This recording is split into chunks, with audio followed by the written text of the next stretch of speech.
It is the late afternoon of July the 4th, 2020. The surveillance cameras of a towering, densely populated residential complex capture an entirely ordinary moment in the life of a modern family. Lai Huili and her 11-year-old daughter step into the stainless steel confines of an elevator. They are returning home, their hands occupied with newly purchased educational books and a brightly colored birthday cake. The digital timestamp marks the hour of 5 o'clock. The elevator doors slide shut. It is a scene of absolute, unremarkable domestic normalcy. Yet this mundane security recording is the final verified visual evidence of Lai Huili's life. Within hours, she will vanish entirely from the face of the earth. In a modern metropolis where millions of electronic eyes record every conceivable angle, every entry and every exit, a woman simply evaporates into the heavy summer air. There are no signs of a struggle. There is no footage of her leaving the building. Her husband, Xu Guoli, sits before local television cameras, his face a mask of mild, weary confusion, wondering aloud where Lai Huili could have wandered in the middle of the night. It presents as a flawless modern locked-room mystery, playing out under the unblinking gaze of an omnipotent security grid. But the cameras are only watching the spaces where people live, entirely blind to the dark, subterranean arteries running silently beneath their feet.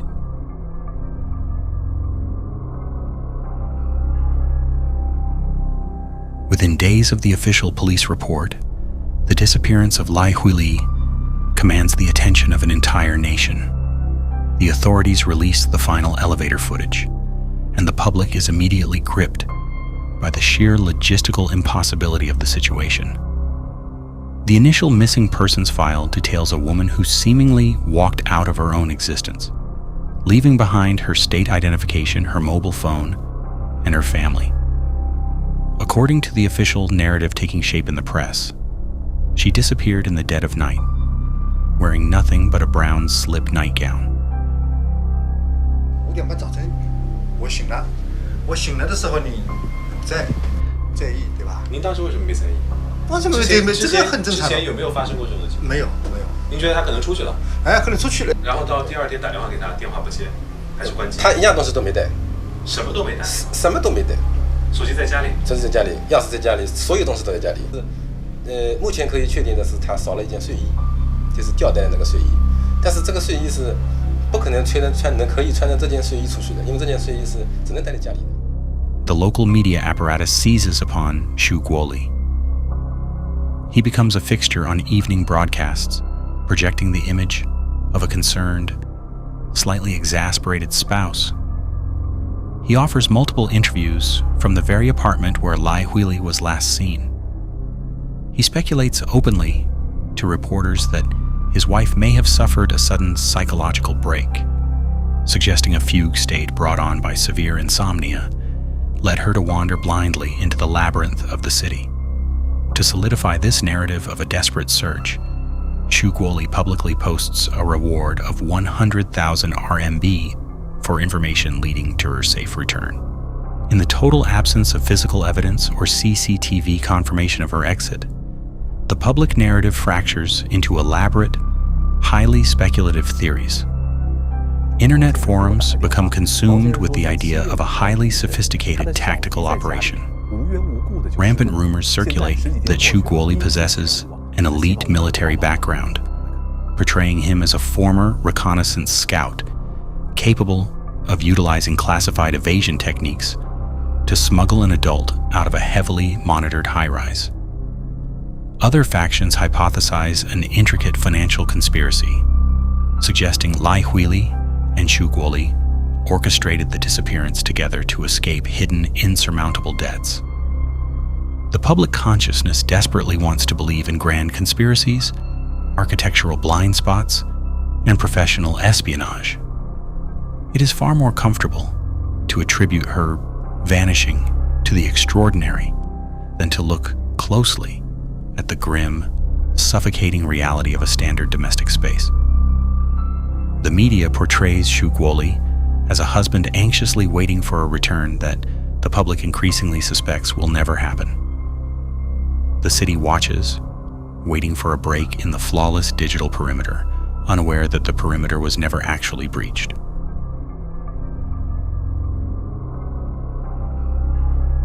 The claustrophobic nature of this vanishing is inextricably linked to the precise environment in which it occurs. The setting is Hangzhou, a municipality defined by profound and jarring socioeconomic dualities. On the international stage, it is celebrated as a shimmering, hyper-modern metropolis, a paragon of technological advancement, and the global headquarters for massive digital commerce conglomerates. But beneath this polished veneer of glass facades and algorithmic efficiency lies a city that has rapidly and aggressively paved over its own rural history. The specific location of Lai Huili's disappearance is the Sanbao Beiyuan residential compound. This is not a standard commercial real estate development.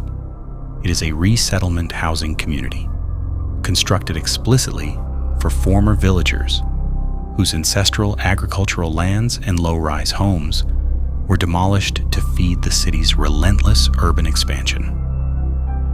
The residents of these 6 uniform high-rise towers have been suddenly thrust from horizontal rural village dynamics into dense, vertical concrete structures.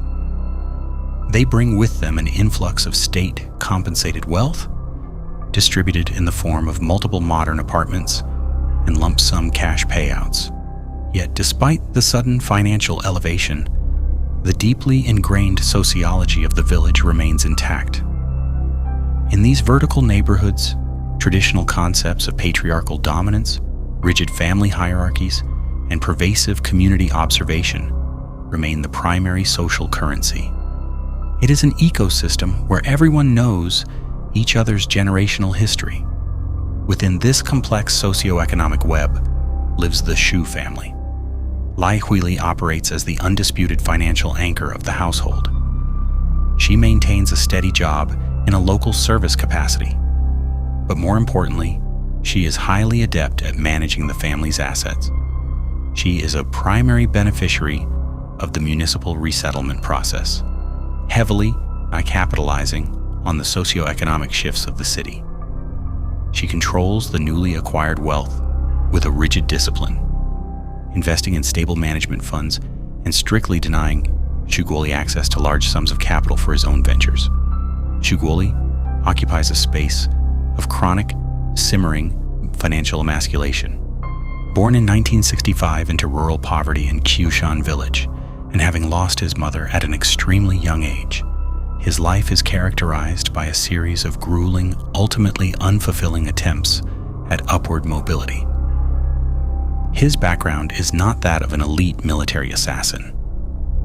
Investigative records reveal Xu Guoli served as a pontoon bridge engineer, a specialized military role focused on water dynamics, logistics, and the rapid assembly of heavy machinery over rivers. Following his military service, he spent decades managing agricultural processing facilities, grinding fish into powder feed, and running a duck slaughterhouse. Despite a lifetime of labor, he never achieves lasting financial success or social prestige. A failed run for a localized political office in his home village marks the definitive end of his ambitions. He now works a physically demanding, blue-collar job as a temporary contract driver for the municipal subway system, entirely lacking the benefits or security of official government employment. He is a man aging into his mid-50s, living in an apartment owned entirely by his financially dominant wife, constantly reminded of his subordinate status. The psychological pressure of this imbalanced dynamic between Lai Huili and Xu Guoli is severely amplified by the localized atmospheric conditions. It is July, and the region is trapped in the suffocating grip of the plum rain season. Historical meteorological data indicate this specific month shatters all recorded local baseline averages.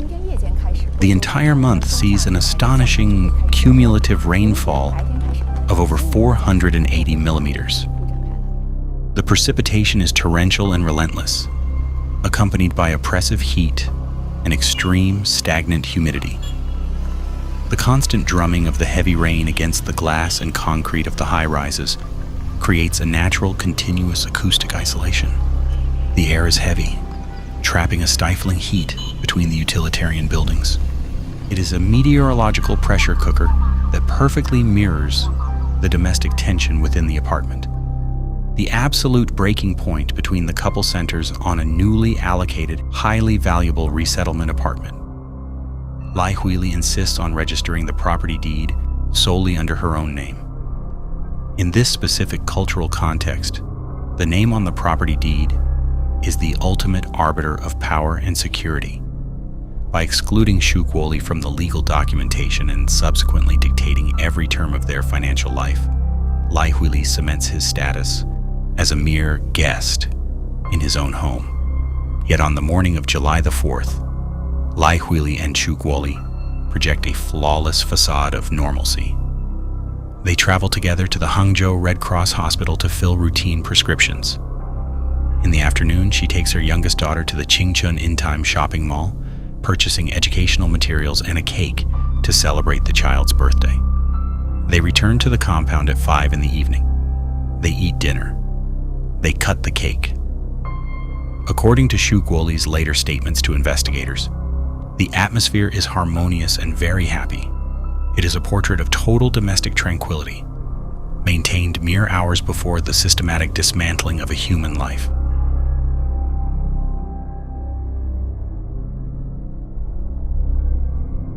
As the days bleed into weeks following the initial report by Hangzhou Locked-Room, the public narrative begins to subtly destabilize.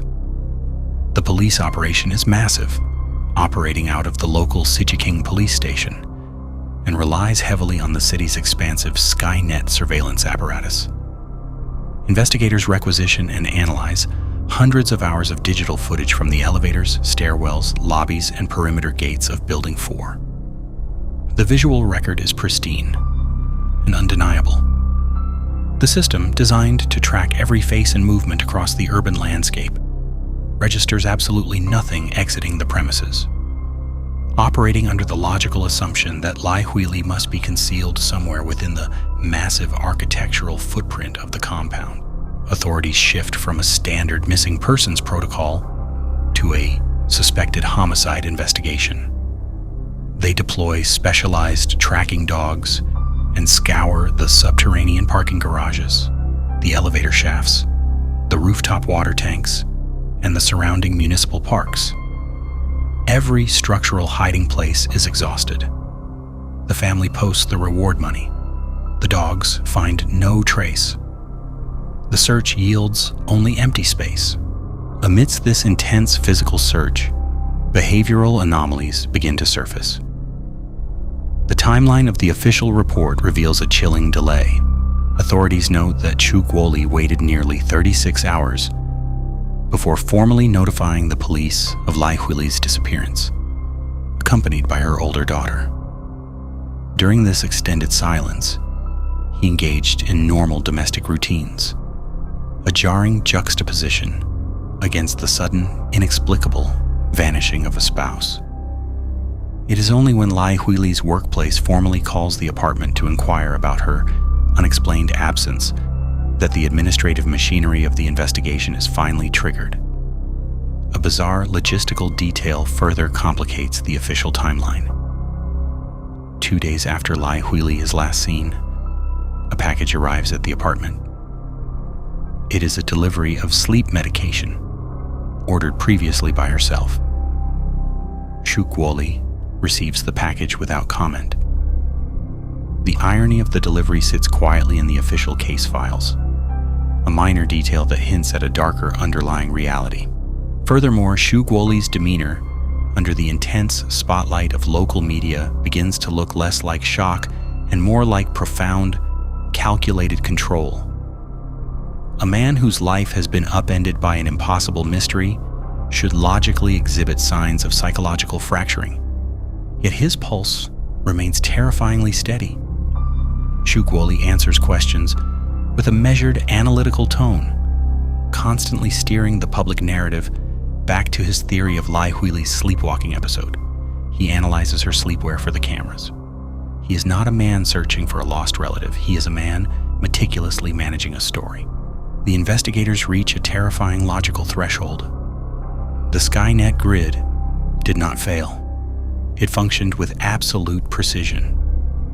If Lai Huili never left the building, and she is not hidden within its physical structure, the fundamental parameters of the investigation must change.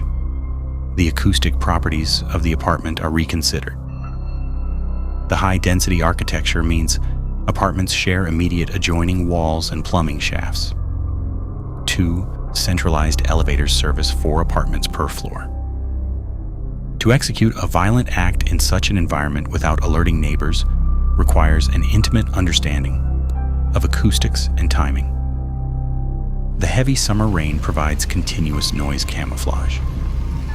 The focus of the task force begins to shift downward, away from the living spaces, away from the cameras, and toward the unseen arterial infrastructure of the building itself.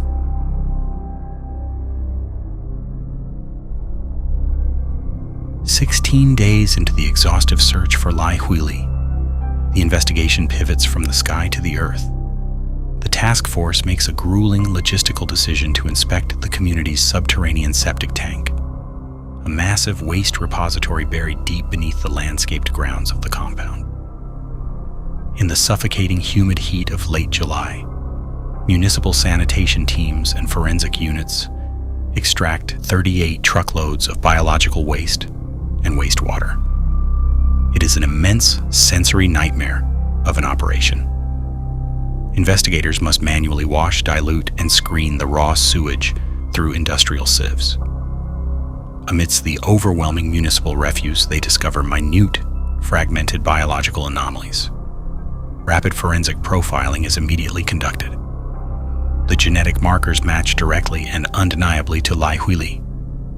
Confronted with this incontrovertible biometric evidence on the morning of July 23rd, Xu Guoli's carefully constructed facade finally collapses. The ensuing confession dismantles the internet myths of phantom operatives and reveals a tragedy of methodical domestic horror. The real sequence of events exposes a timeline governed by chilling premeditation. On the night of July the 4th, a lethal dose of crushed medication is introduced into Lai Huili's nightly glass of milk. As she slips into a chemically induced slumber, the act of asphyxiation is carried out in the dark. According to court records, Lai Huili briefly wakes from the narcotic haze and calls out Xu Guoli's name, but he continues to press a pillow over her face until she expires.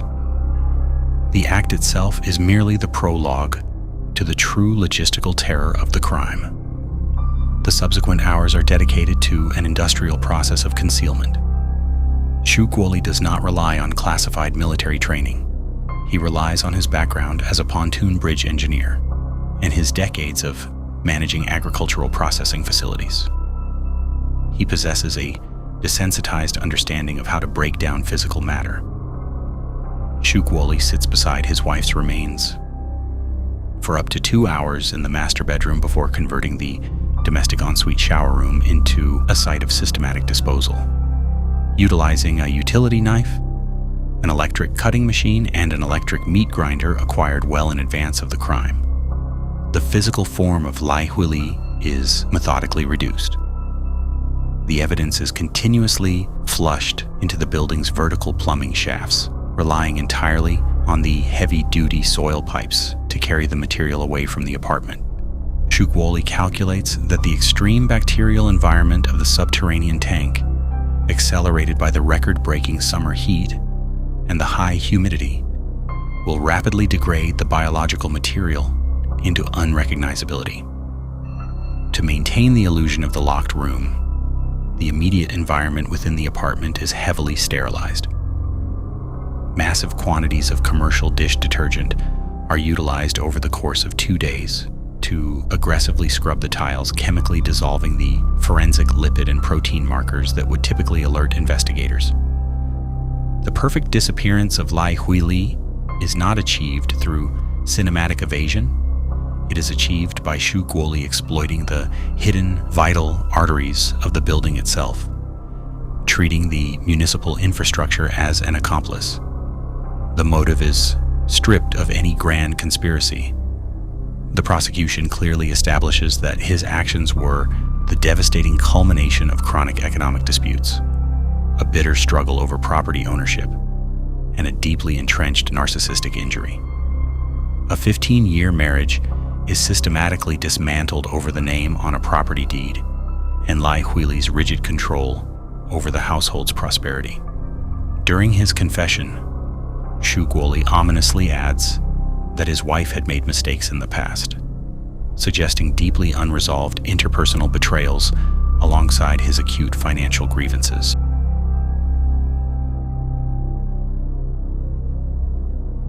The judicial response is swift, reflecting a legal system that moves with uncompromising severity against crimes that fracture the social order. The trial is open, convening at the Hangzhou Intermediate People's Court. Xu Guoli does not hire private counsel, but is assigned representation by the Hangzhou Legal Aid Center. In the courtroom, he exhibits a jarring mixture of self-pity and performative remorse. He fully admits to the premeditated nature of his actions against Lai Huili, but brazenly appeals for leniency, citing his emotional state and his role as a father to the very child he orphaned.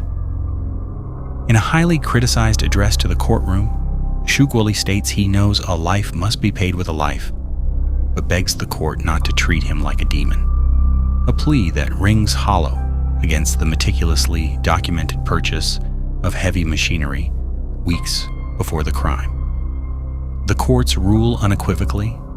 The premeditation is absolute.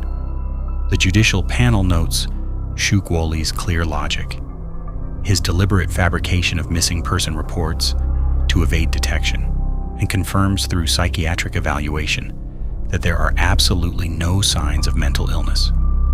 His subjective malice is declared extremely deep, and the social harm immeasurable. Xu Guoli is convicted of intentional homicide and sentenced to capital punishment. He is also ordered to pay civil compensation to Lai Huili's daughters. Despite immediate appeals by Xu Guoli to the Zhejiang Higher People's Court, where he desperately claims the evidence is insufficient and demands to be declared innocent, the higher courts decisively reject his claims. The objective forensic evidence perfectly mirrors his stable confessions. Following final ratification by the Supreme People's Court, the execution of Xu Guoli is carried out in March of 2023, officially closing the legal parameters of the case. But the societal shockwaves generated by the murder of Lai Huili reverberate far beyond the confines of the courtroom. The case strikes a profound, visceral terror into the public consciousness, specifically among married urban demographics. It shatters the fundamental illusion of the home as a safe sanctuary. It highlights the terrifying proximity of intimate partner violence, proving that a seemingly docile spouse, like Xu Guoli, could orchestrate a clinical erasure while continuing to sleep in the very same apartment. On major social media platforms, the death of Lai Huili triggers millions of online discussions regarding the hidden dangers within marriages, exacerbating a growing societal anxiety among younger citizens about the institutions of family and trust. Simultaneously, the digital age reveals its own dark reflections. The grim logistics of Xu Guoli's crime are briefly twisted into viral internet culture. Phrases referencing the sheer volume of water used to flush the evidence become twisted punchlines on social platforms, occasionally utilized as morbid threats during domestic arguments.